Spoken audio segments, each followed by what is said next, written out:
48 Trauma on the Screen. Hi, there's Memory from Friends Abroad Relationship School.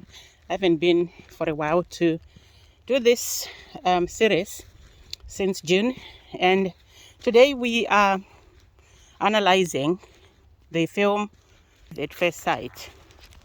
This is a film where a couple, young couple, Oliver and Hadley, meet at the airport. And there are themes that will arise as we go in this episode of Trauma on the Screen. And they are all to do with how we relate to life, spiritually, psychologically, socially, and physically. And at the start of the film, we see Hadley arriving at the airport late, and she misses her plane, and that missing of the plane turned out to be an opportunity for her to meet Oliver, who is from London and is going back to London from America. Hadley is from America, and she is going to London for her father's wedding. Her parents broke up, and she has some history with her father. She's not happy with her father for leaving the family home. Something that we all need to be aware of, that a relationship breakdown between parents can affect children. And children tend to take sides. They have issues around it because all children want a mother and father family, which leads some people to actually stay in unhealthy relationships. And they don't understand why parents break up. It impacts them greatly, and they feel abandoned because obviously one of the parents have to move out. And even though they can see both parents, it's difficult for them. They will struggle to come to terms with the separation of their parents and living in two different homes, perhaps sometimes. And in this case, the father was in another country and the mom and kids were in another country, which makes it even more difficult. And we have Oliver, who has two parents, but one of them is dying of a terminal illness. And the mother, who's not well, is having a memorial. And that's interesting because it's such a great concept for someone to have a memorial before they die so that they can celebrate their life rather than wait for people to, as she put it, talk about how nice she was or the nice things about her behind her back. So the two young people end up on the plane together, and also we find the role of fate in the film, which was actively played by someone who was playing the role of fate, or role of the universe, facilitating cooperative components for things to happen. Well, first lesson, accept what happens. When sometimes you are delayed, it's simply because there's a better opportunity or an opportunity of a lifetime for you, which happened in this case when Hadley missed her plane and she met Oliver. And on the plane, they fell in love. And one could say things happened too fast. Oliver was logical enough to let Hadley know that he didn't want to rush to open up to a stranger who he had just met.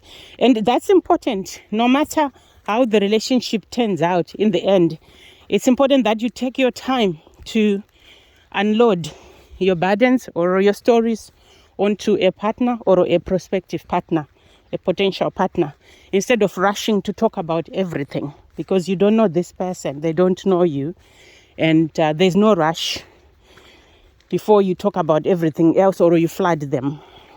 Because obviously he had problems, and she also had issues with her dad, about her dad's remarriage to someone else. And the film also portrays to us how sometimes we take action that might lead to things not happening. And she dropped her phone when they left the airport because he had given her his number, and she put it on. He had put the number on the phone, but he had not saved it because they had to rush through the airport. Obviously, they could have done that whilst they were still on the plane, but maybe they were too focused on enjoying each other's company to exchange numbers. And she dropped her phone, which also lost battery, because that was the habit. She always had a phone which had low battery. The other factor that we witness, another theme that comes up in this film, is how our fears can impact how we do relationships. Both these two people had 3 fears each. And for Oliver, he had a major fear of surprises, which is quite significant in this film, because this fear not only led him to pull back in this encounter, although he did his best to give her his number, but his fear of surprises also led him to study statistics and research and data. And he studied numbers, in fact. And what he was trying to do was something impossible. A fear of the unknown, a fear of uncertainty, which we all have. He was trying to predict the future so that he wouldn't have any surprises. And for anyone in this life, that's not a healthy approach to life, because life will be full of uncertainty no matter what signs we possess, because there is so much outside our control, and we need to learn acceptance of what's outside our control. Acceptance that there's illness, there's the body beyond which we can do anything apart from exercising and eating healthy and going to the doctor, and the doctor doing as much as they can humanly do. The rest is up to the universe. The rest is up to fate. Can't do much more. And we have other people who have their own choices, and we can't predict what other people will do. Neither can we control them to do what we want them to do. So the idea in here on this theme is to learn acceptance and to let go of attachment to outcomes, and to learn tools to manage yourself so that you live as well as you can, focusing on that which is within your control.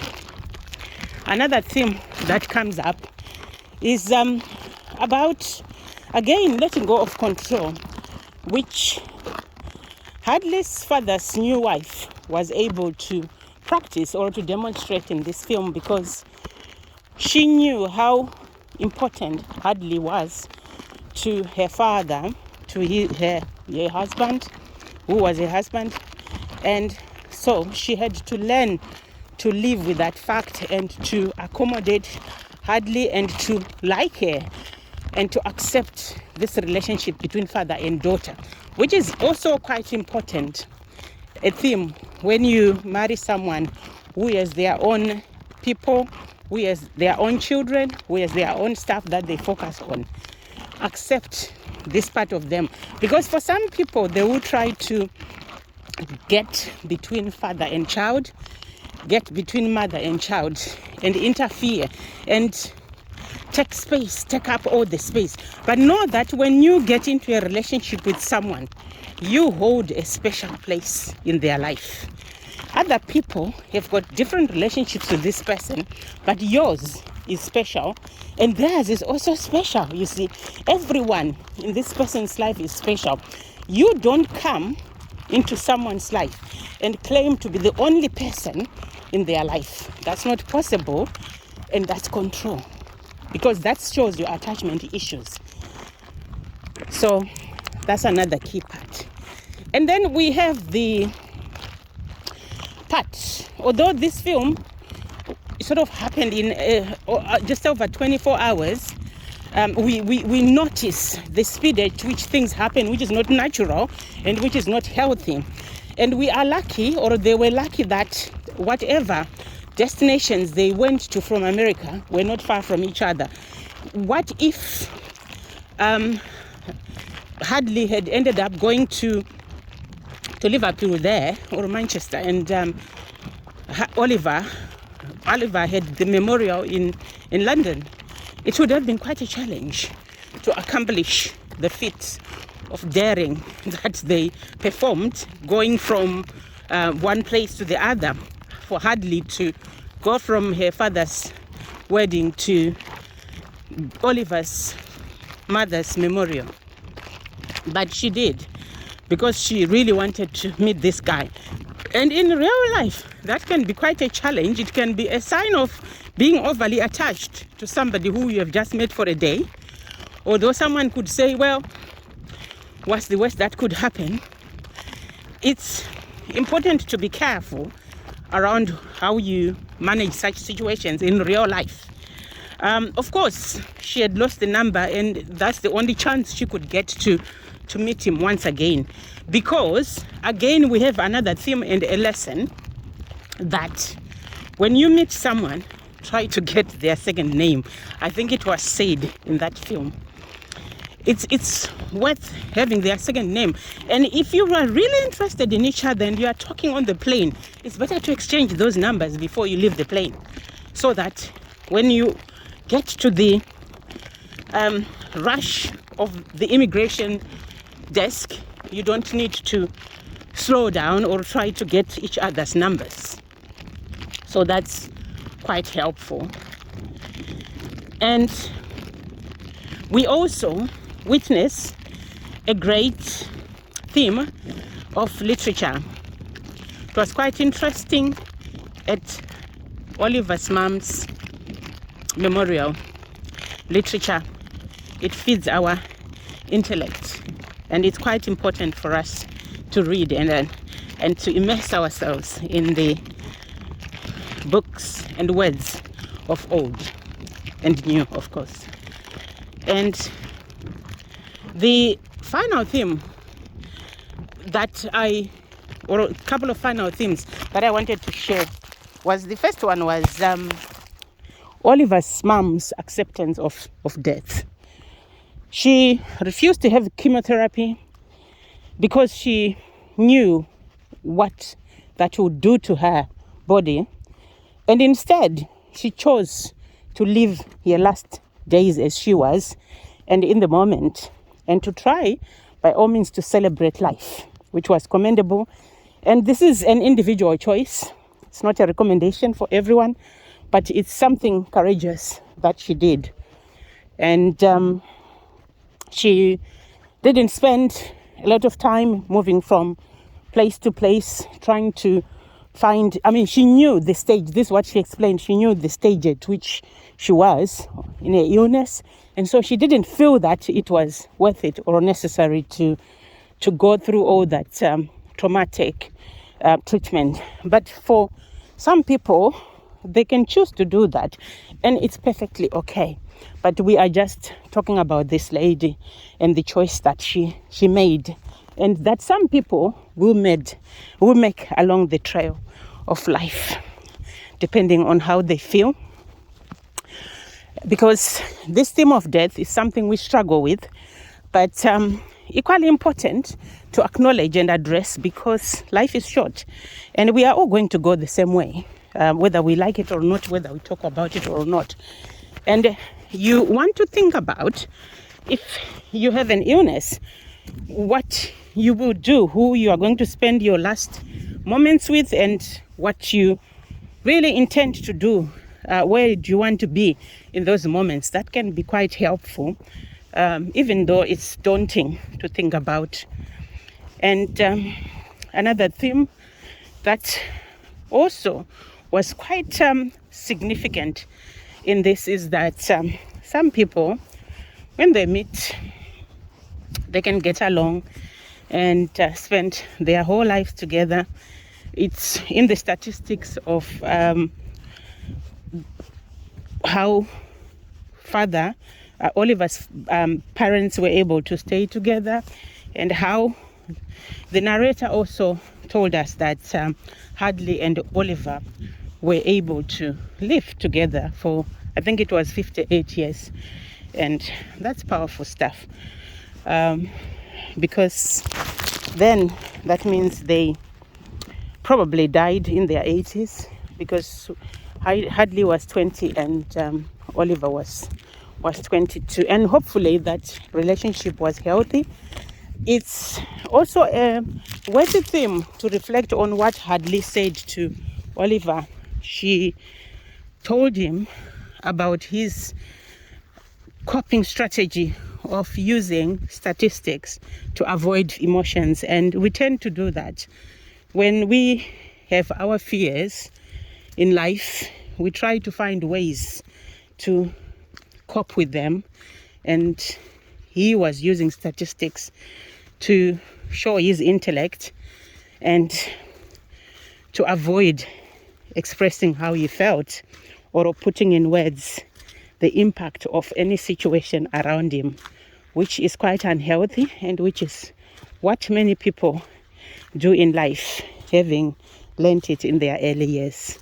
So I hope you reflect on love at first sight, but to be mindful of romanticism, because it's also a killer of relationships, because it can be very unrealistic. We tend to romanticize our relationships without putting in the work. And this is what Hadley's father said, also a theme worthy of note, that him and Hadley's mother stopped putting in the work. When Hadley asked him why she gave up on why dad gave up on mom, he told her that they stopped putting in the work.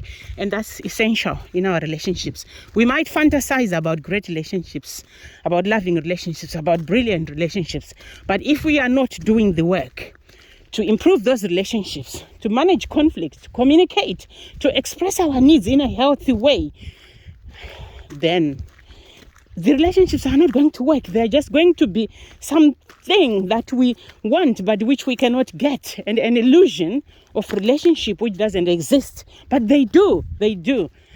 But you need to put in the work. You need to have awareness of what's going on inside you and what's going on around you, and how to approach situations, and how to mend broken situations or manage conflict, and how to express your needs, and how to maintain boundaries, and how to be happy, to have your own joy in life, and so forth. I hope that's helpful, and I'm hoping I'll see you again soon. This has been fantastic. I've enjoyed sharing this once again, and I'm hoping that at some point I'll bring a friend. Quality life before relationships.